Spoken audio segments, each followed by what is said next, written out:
one of the goals we talked about as a group at the beginning of the year and within our strategic plan for the district was to improve our ACT score, our average ACT score for our graduating seniors to 22.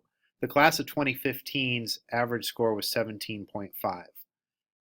To do this, to have our kids college and career ready, we're going to have to really get in and look at data and make improvements to our instruction based around what our students can do and what they need help with.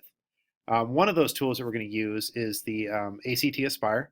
In the next day or two, you should get an email with a link that will give you a password and account access to this. Once you have created your password and logged in, you will go to the dashboard. From there, if you go to interim tests, down to create interim reports, and then over to educator, and you will see a number of reports you can do, from individual student reports to proficiency by group, subject proficiency, student performance. The one we're going to start with is the response and content analysis. We're going to do it for the interim.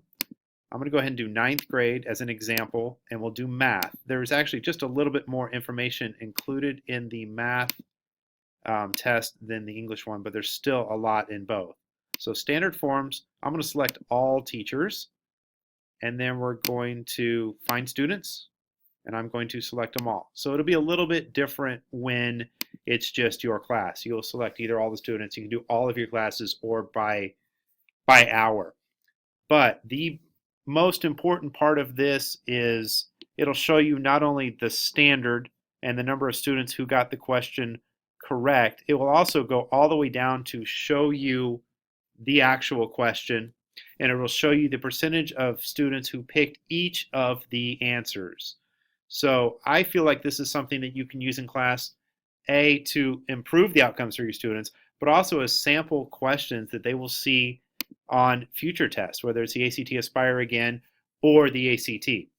So as you go down, one of the things I'd like for you to do in your TLT is to go through and see which questions and which areas are our strengths. For example, question 13, 63% of our students got it right.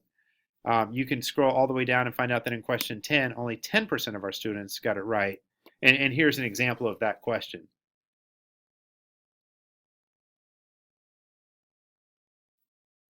As a TLT, I would like for you to go through and look at the areas where the scores are a little bit lower, and find ways to go back and reteach or show examples of these lessons to make sure students understand the type of question, how to answer it, and some strategies for it.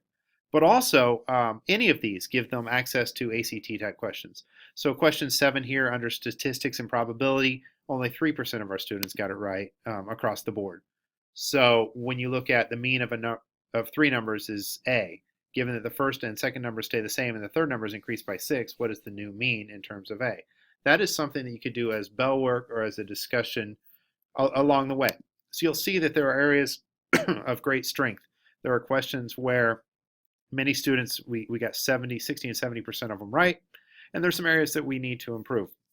The best part about this data is that we can go in and see it specifically. So if you have any questions about how to log in, if you don't get your password or access, or if you'd like to sit down with Laura Gilchrist or myself and figure out ways to go through the data and make meaningful lessons for your students, please feel free to email me and set up a time. Thank you.